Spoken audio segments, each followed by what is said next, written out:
Anyway, I'm Jim. Welcome to the Hot Take series. This is Bitcoin L2, the Untapped Potential panel, and the Fragmentation dilemma is like sort of the thesis and the theme of today. So first, I guess what we'll do really quickly, please, take a sentence or two, introduce yourself, the project that you're working on, and then we can start diving into Bitcoin L2s. Sure. Yeah, I can start. So my name is Ethan, although I go by the alias Tabasco online, and I do developer relations for Particle.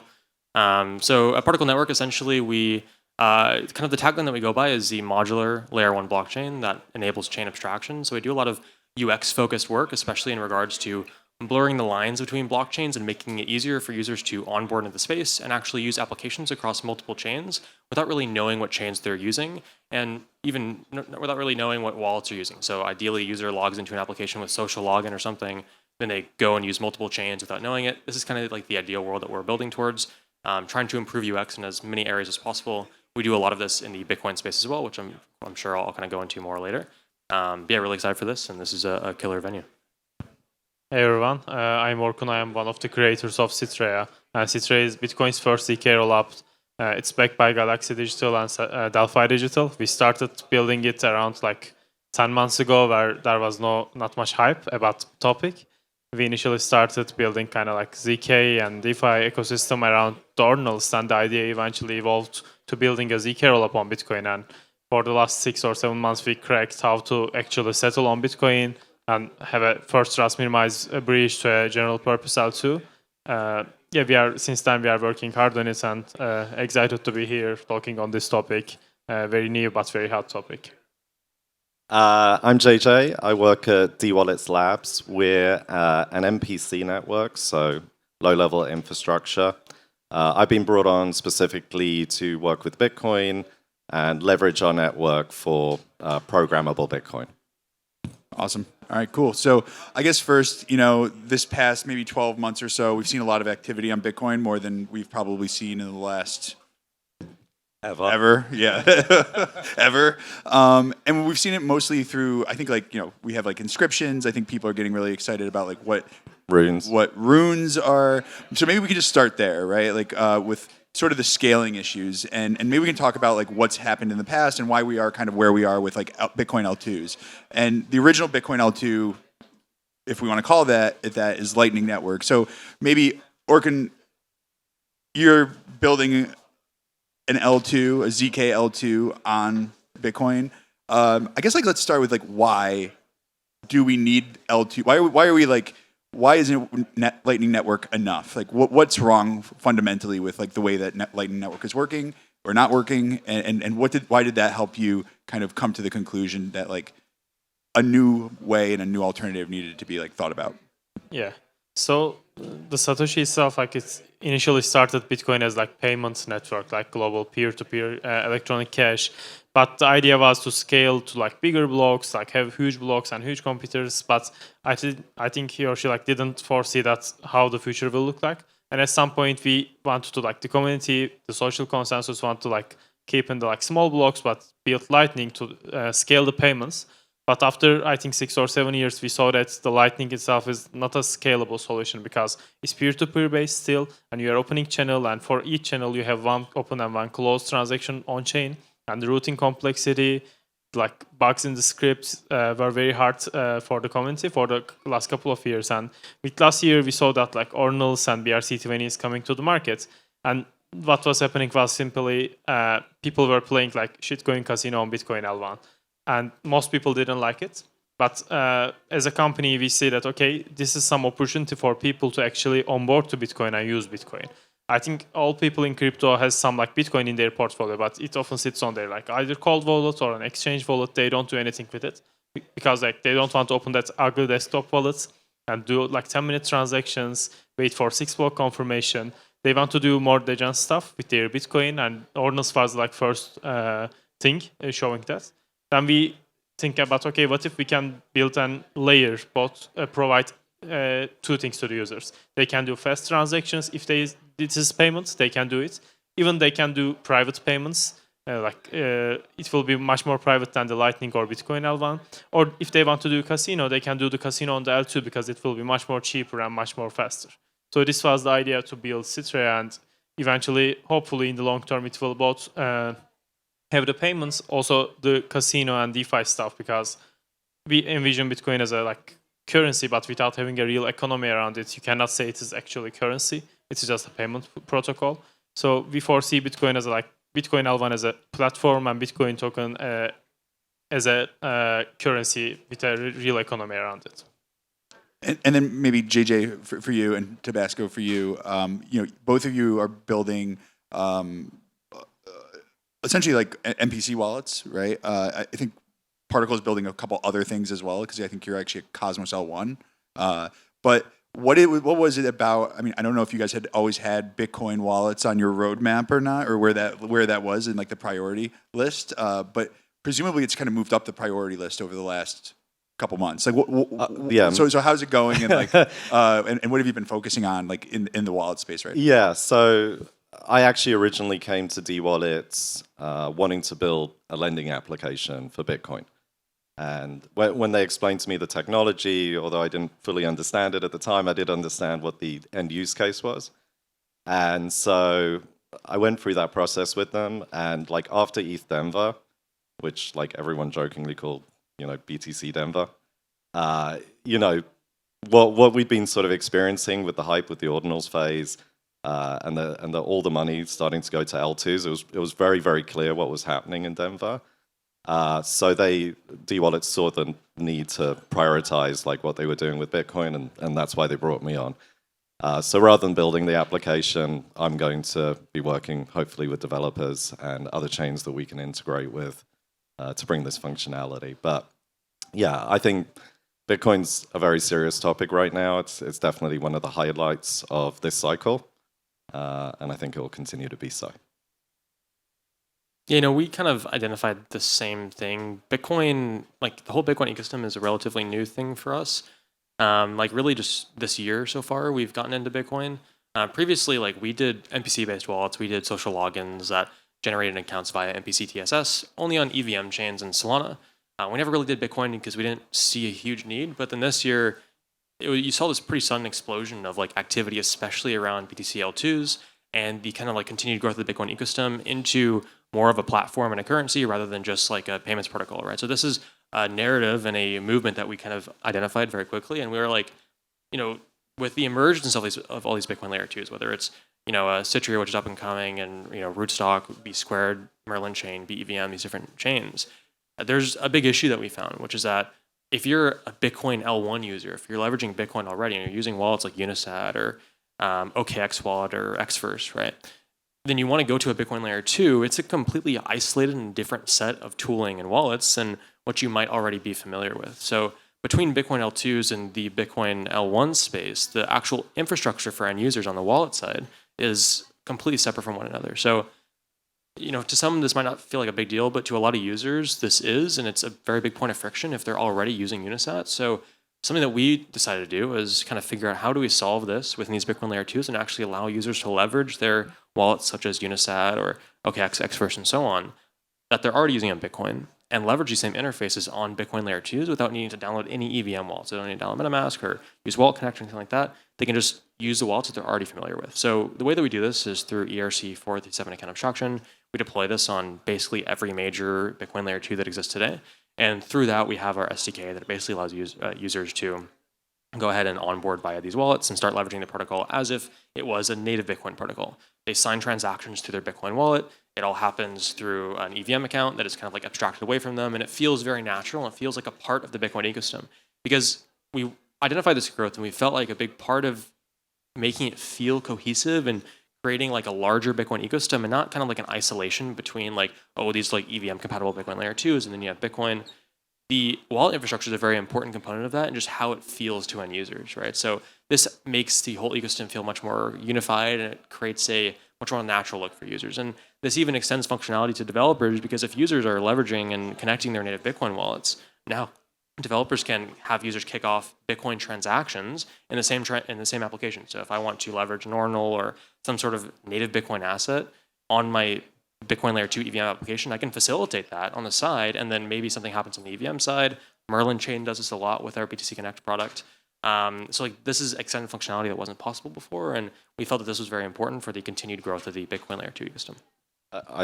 Just to add, like, even given the current friction, you know, the amount of trading and the intensity around these markets is huge.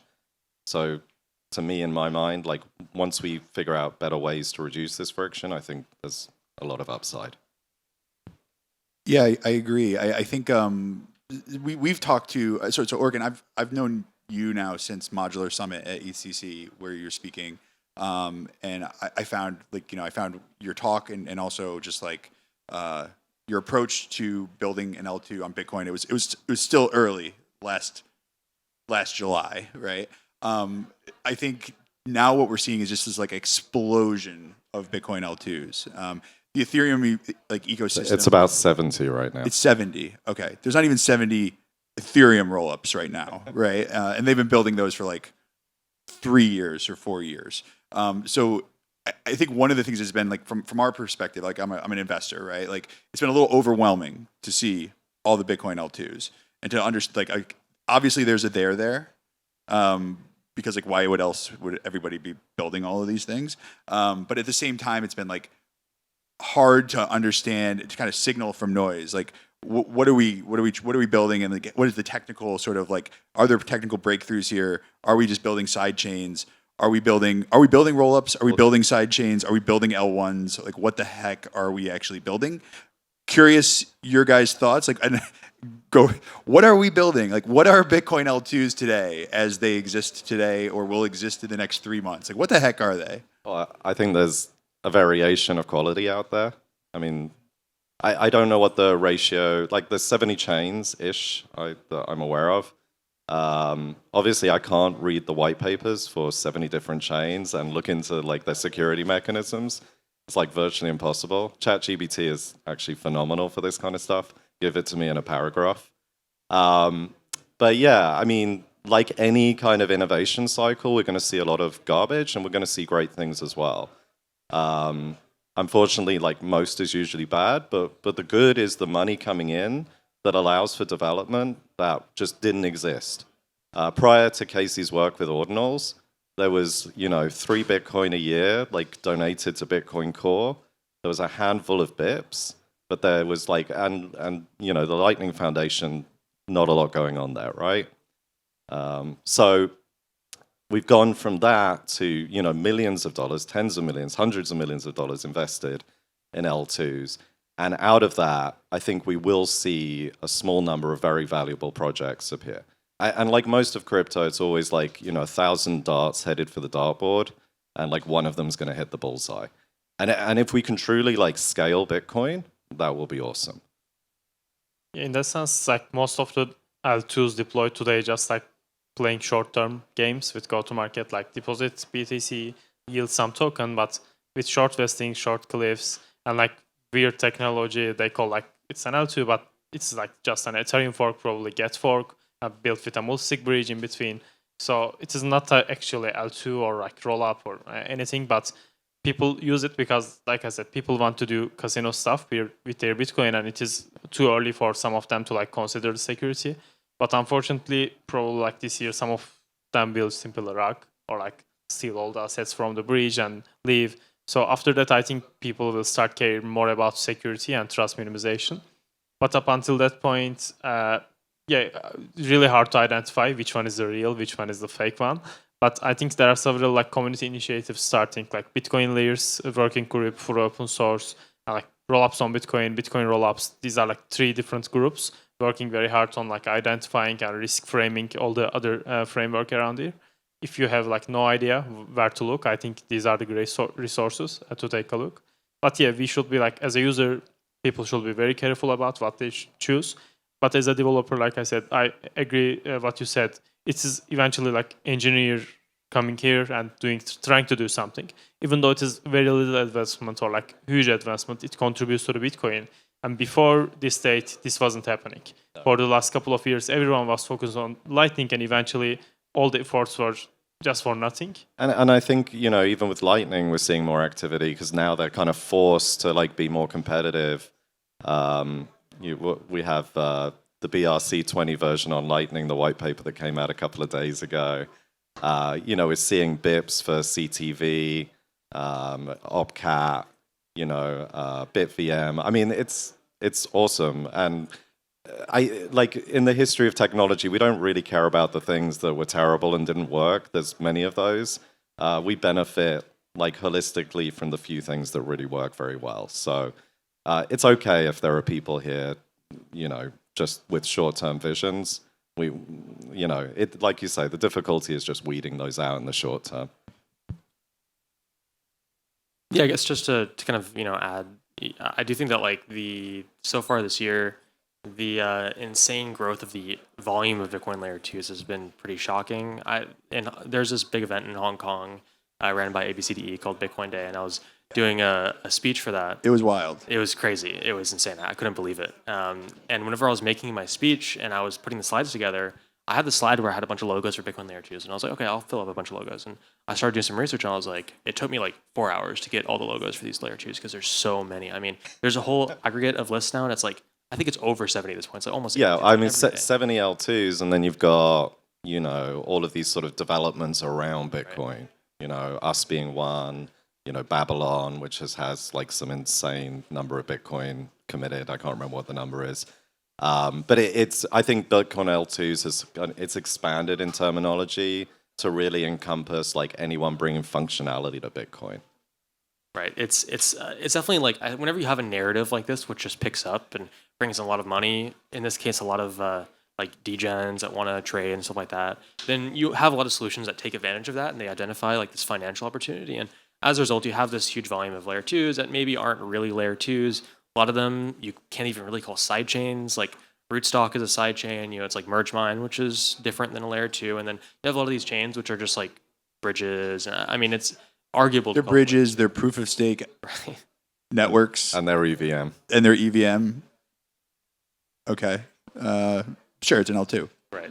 And this is and you know, like you said, like these will get weeded out eventually. There's going to be a few that will be. I'm for sure. I'm not dismissing like anything that's EVM per se. I just would like them to see them resolve or use the security somehow from Bitcoin. Because I guess it's the question of like whether you're bringing functionality to native Bitcoin or whether you're taking the security for Bitcoin and you're offering a better EVM like chain. Because you can't really do both. And I think the other aspect is the layers should contribute to the Bitcoin also.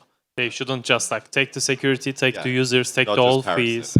Yeah, I think like if you design a proof of stake sidechain next to Bitcoin, you eventually pull all the users from Bitcoin to your sidechain, and you benefit all the like your validators and delegators, but not the Bitcoin main chain. Sure. I'm just happy for people to compete over blocks, right? Yeah. I mean, there was a time when we like mined empty blocks, which seems so far away now. You know, now we're like filling up blocks to the kilobyte, and there's like a competition to get right to the end. So yeah, you know, like anyone who's a customer is great. Like that's a capitalistic business now, not survival. You know, on block subsidies, right? And I'm hopeful that we move to a time in the future where, like after the halving, we're getting more in transaction fees on a regular basis than we do in block subsidy. So today, halving, yeah, this night. Is it tonight? Like 14 hours? Okay. so like, how do you? I mean, you guys are building wallet infrastructure. Like, there's 75 freaking Bitcoin L2s or whatever we're calling. I guess we're calling them L2s still, but like, I think we've agreed a lot of them are not L2s at this point. How do you guys decide? Does so many of them being EVMs make your jobs easier, lives a little easier? Or are there like nuances to every single like Bitcoin L2 that makes it sort of? Yeah, I mean, we're not directly engaged with Bitcoin L2s. I mean, my priority is really we're about integrating with the chains that people are already using on, and then bringing Bitcoin functionality to those chains. I mean, theoretically, we could work with Bitcoin L2s, but our thesis is multi-chain versus like not cross-chain. So it's like rather than bringing the assets to us, like we're saying stay put and you can control the assets from where you are, which in my mind is more elegant, but think it's a good thing for us to fight it out and for different solutions to hit the market. But yeah, we're integrating with Ethereum, obviously with Avail, and we have other partnerships coming up that we'll be announcing. I have another question, but I want to give you an answer. I want to give you a chance to answer. Sure. Yeah. So, with us, we don't support, or like our main thing is like BTC Connect, which is our BTC product. We actually only support EVM chains. Of course, like it connects with native Bitcoin itself as well, but we don't really support like the non-EVM Bitcoin layer 2s like you might find like stacks or anything like that. Because at the core of BTC Connect, it's an ERC 437 kind of abstraction protocol. So we leverage like an Ethereum standard to enable this functionality. And like most of the larger L2s that are launching today are EVM. Like, and I think like being EVM doesn't necessarily like, reduce the impact that they might have or the functionality. I think they're still, these EVM L2s, there's some really strong ones out there. And I think like, of course, like huge respect to stacks, we just don't support them at the moment. So we're big on the EVM side of things, and we think that it makes it much easier for us because, of course, like with BTC Connect, we can deploy it to a new Bitcoin layer 2 or an EVM Bitcoin line chain or whatever you want to say. We could deploy it in like a day because it's just like us deploying the contracts, like spinning up our bundler and our paymaster, and like it starts working. So this is much easier than like, for example, if there are multiple VMs and we had to manage with that, and like we had to support all that. I do think that like personally, like using EVM unlocks a lot of functionality in terms of just being immediately accessible to the rest of the ecosystem. So like it's understandable why like a lot of it's a standard, right? I mean, we have a lot of Solidity developers, EVMs like well understood. Every single person has a MetaMask wallet. Right. Yeah, exactly. I mean, it instantly unlocks people that are already familiar with that infrastructure. Developers are already familiar with that, so it makes it much easier to bootstrap, which also is helpful for us because it's how we enable our product at the moment. In the future, we might support protocols like stacks. Like we're now getting into this whole chain abstraction idea where we're actually going to kind of move away from just being EVM focused to we're going to actually create this thing called universal accounts, which will allow users to have one balance that can then actually be spanned across every blockchain. This will include non-EVM chains. So we're basically like in short term is going to do very fast bridging for the user, kind of make this illusion of having a universal balance.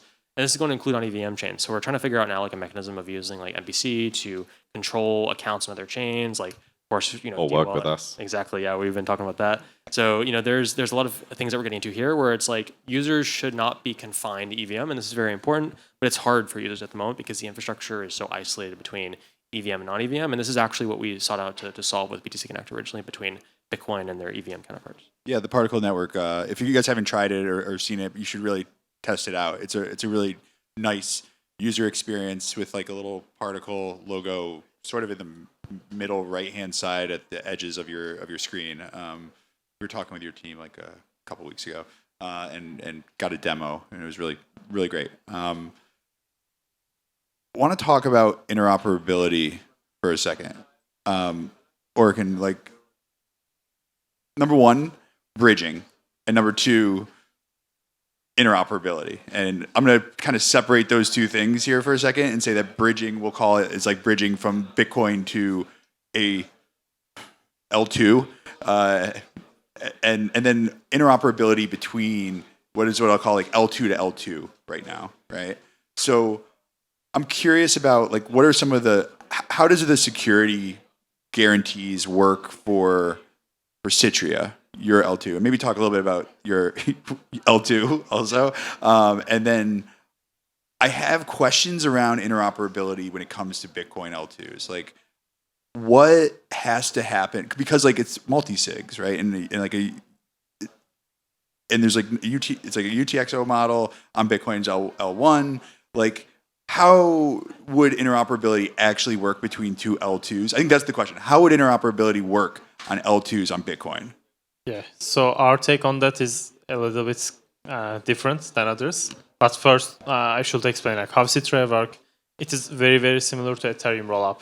But instead of like getting the proofs and verifying them for like every block or every few block on Bitcoin, what we do is we simply get the batch proofs and inscribe them to Bitcoin. So full nodes can just take a look at the Bitcoin and verify the proofs from there. So Bitcoin doesn't have to verify until some time because it is not that cheap and easy like Ethereum. But after some point, we aggregate these proofs over the Bitcoin base layer. So the security assumption doesn't change. Eventually, we have a single succinct proof representing whole Citrea state. It's very similar to Mina blockchain state. So if you can verify it, which means you verified whole the Citrea blockchain.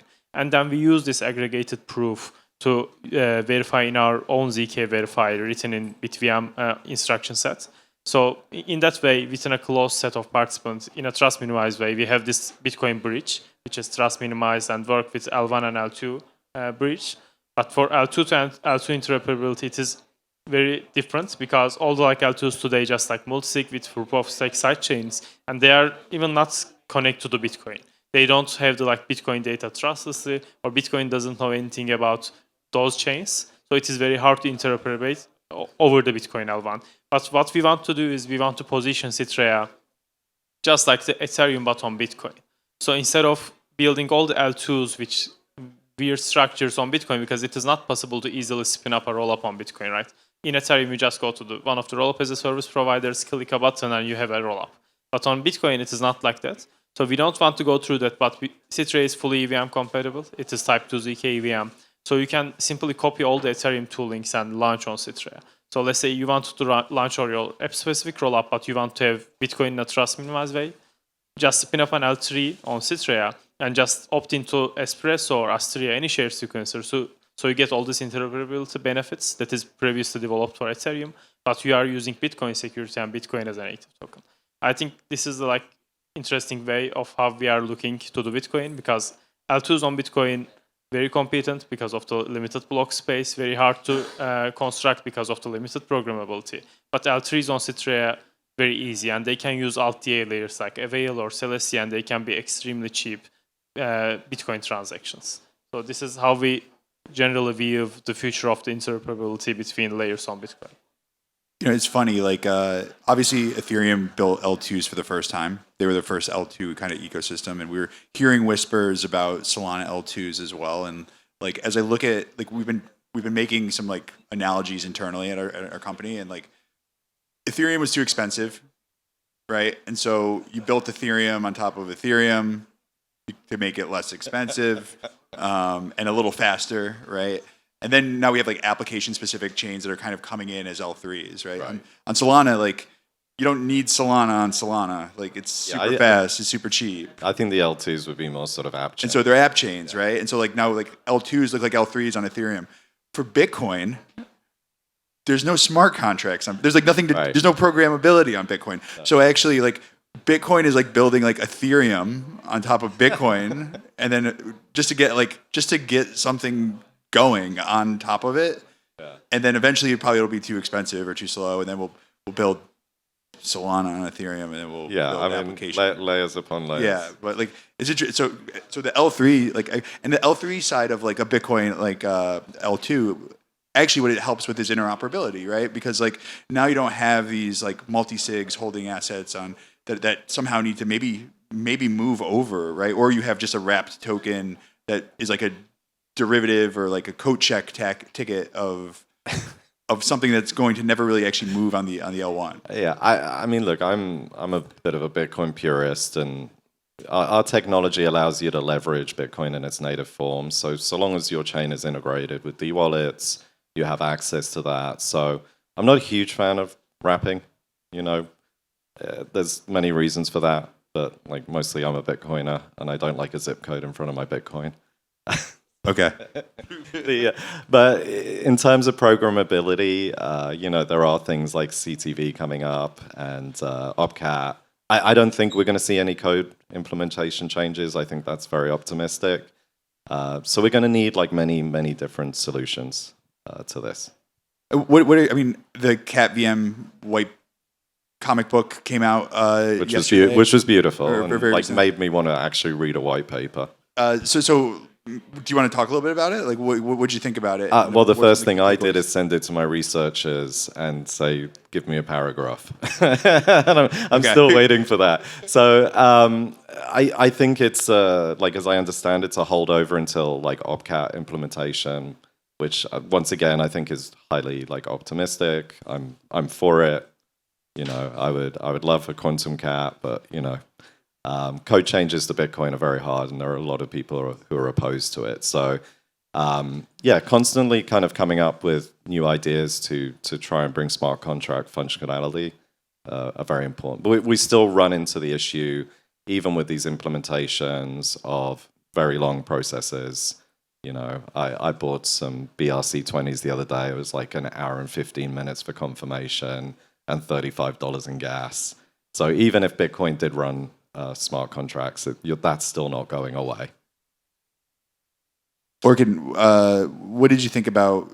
I mean, we were talking about the Cat VM like white paper and BitVM, and maybe like, is it net new? Is Cat VM doing anything net new? I don't think so. Like from the beginning of BitVM, the author Robbins already stated that like if you have some sort of covenant like CTV or CAT, the bridge become permissionless because you can enter at any time thanks to covenant and you can exit at any time.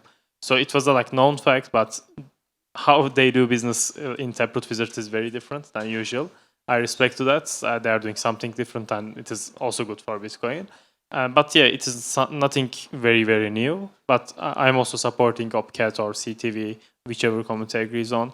I'm a bit optimistic here. I think in a year we will see a soft fork, either with CTV or CAT. But let's see. If we get I'd support it. Yeah, of course. I think like the social consensus obviously isn't enough. If so, we could like just launched it. But I think we are getting there with all the last convictions on layered scaling and like permissionless bridge and BitVM. So CAT is very elegant. It's like 10 lines of code, but enables lots of things. So I think we will see it in a year, hopefully. Think so? Yeah, honestly thinking so. If there's All right, any like hot take. activation, If I we will had just smart update contracts, I could do we could do a bet. How much time do we have? Oh, okay, 5 minutes. Okay, I wasn't sure if we were done or not. Because I'm out of questions. I guess lastly, unfortunately, Babylon wasn't able to make it, but they were supposed to be on this panel as well. They've been through a journey of like what Babylon. I think originally Babylon was looking to become sort of like timestamps for Cosmos L1s to like create some sort of finality that was like guaranteed. They then moved into restaking. You mentioned, JJ, that like ETH Denver was like BTC Denver. Yeah. That's funny because I thought it was Eigen Denver. Everything I went to. It depends who you're. It depends who your party. Depends on what party you go to, right? But I'm curious about restaking, shared security, and Babylon, and like what this looks like, and what this ecosystem is going to look like, and what it's going to power. Like, you guys are talking to a lot of probably Bitcoin L2s or your Bitcoin Maxis. Like, yeah. Are they going to be like? Do they need to use restaking? Like, who is using this? It's a good question. I mean, there's a lot of people who have Bitcoin and have had it for a long time and like have no desire to ever sell it. I'm never selling my Bitcoin. It goes to my children and hopefully their kids. I'm degenerately long in that area. But Let's go. So if someone can offer me like riskless from a security standpoint, if they can offer me yield that's like above 0.1%, I'm super excited about that. Because right now, my X number of Bitcoins sit there unchanged. I bought like a lot of Solana during the bear market and I've got 5%. So like, that's an incredible payback for me. So I think as institutions now have to kind of decide between like spot ETFs or what they can do, and we'll see like more companies hopefully actually buy like Bitcoin itself natively. They are going to want to have yield like they're used to having with any other asset. So, but like, for doing what?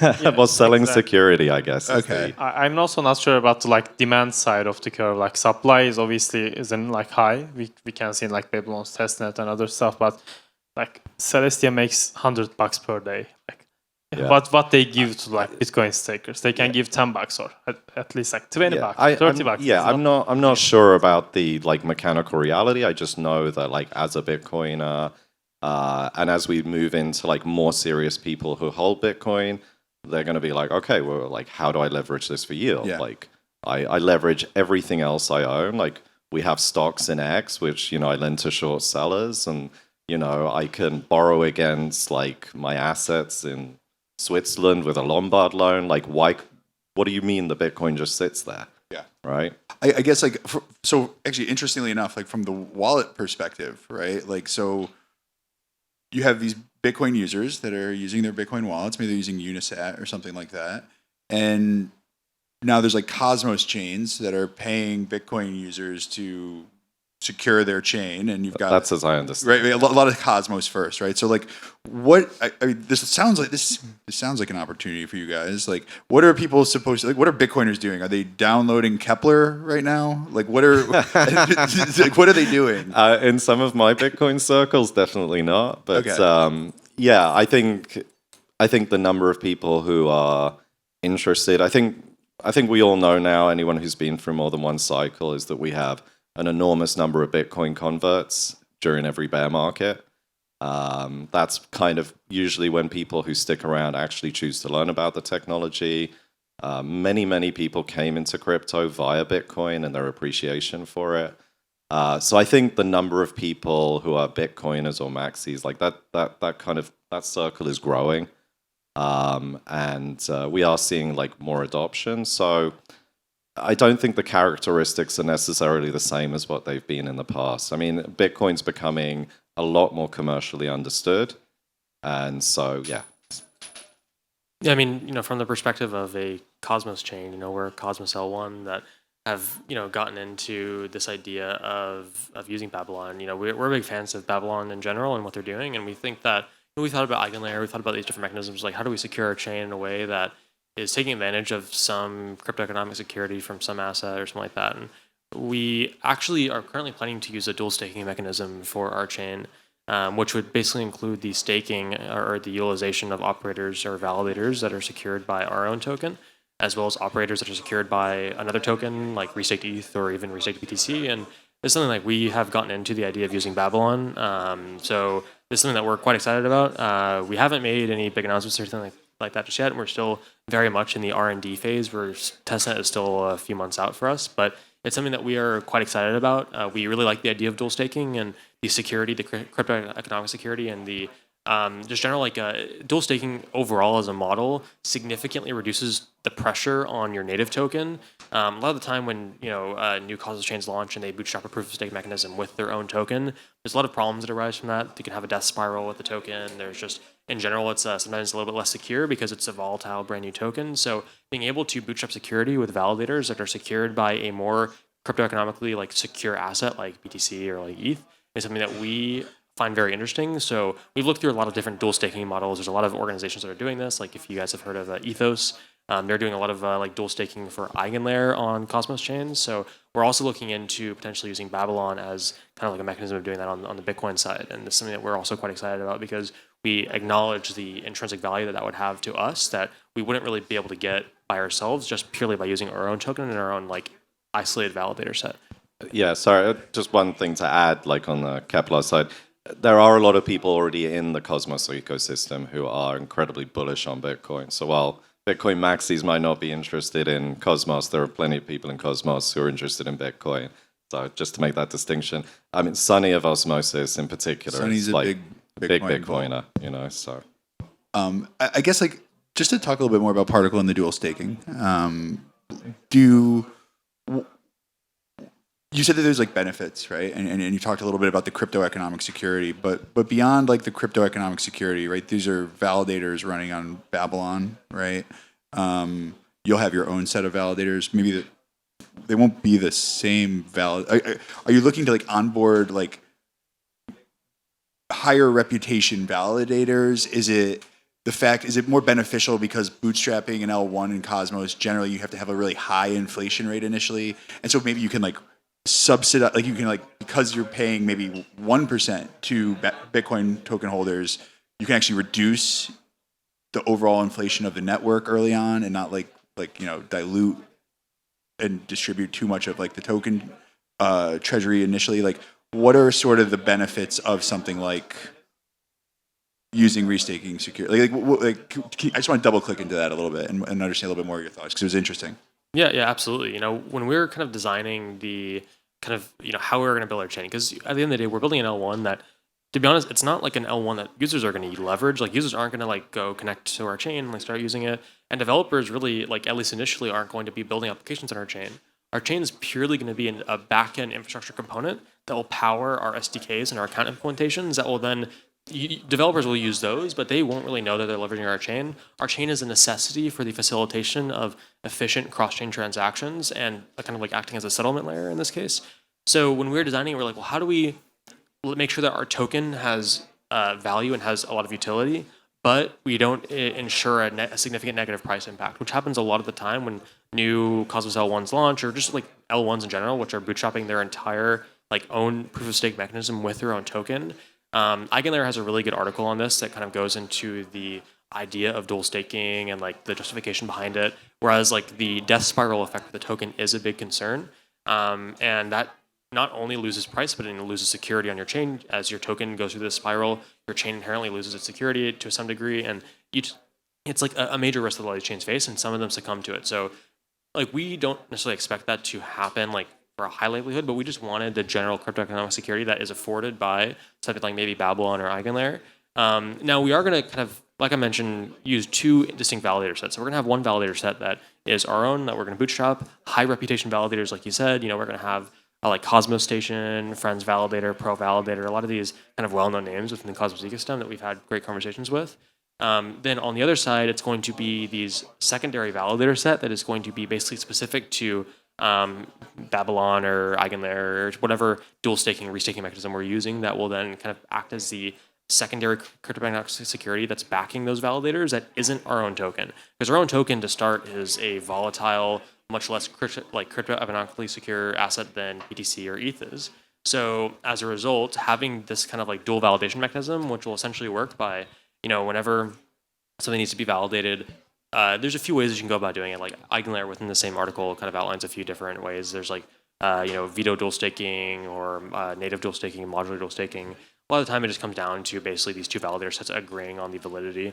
And then if they come to consensus and it's considered valid, there's a few more advanced mechanisms you can get into that make it more reliable, reduce risk even further. But overall for us, dual staking is a must because it's just purely a backend infrastructural component of our chain, and it's not necessarily like something that users or developers will use. It's very important for us to ensure utility and ensure maximum security, especially for our token. So this is very important to us, and dual staking is a no-brainer way that we can basically solve all of our initial concerns, and of course be able to leverage some pretty killer technology that's up and coming in the same way.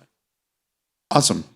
All right. Well, that's it for us. Thank you everybody for listening and staying a little over and not talking during the panel. We really appreciate it. Thank you guys. Thank you guys for coming. Thank you. Thanks, Avail.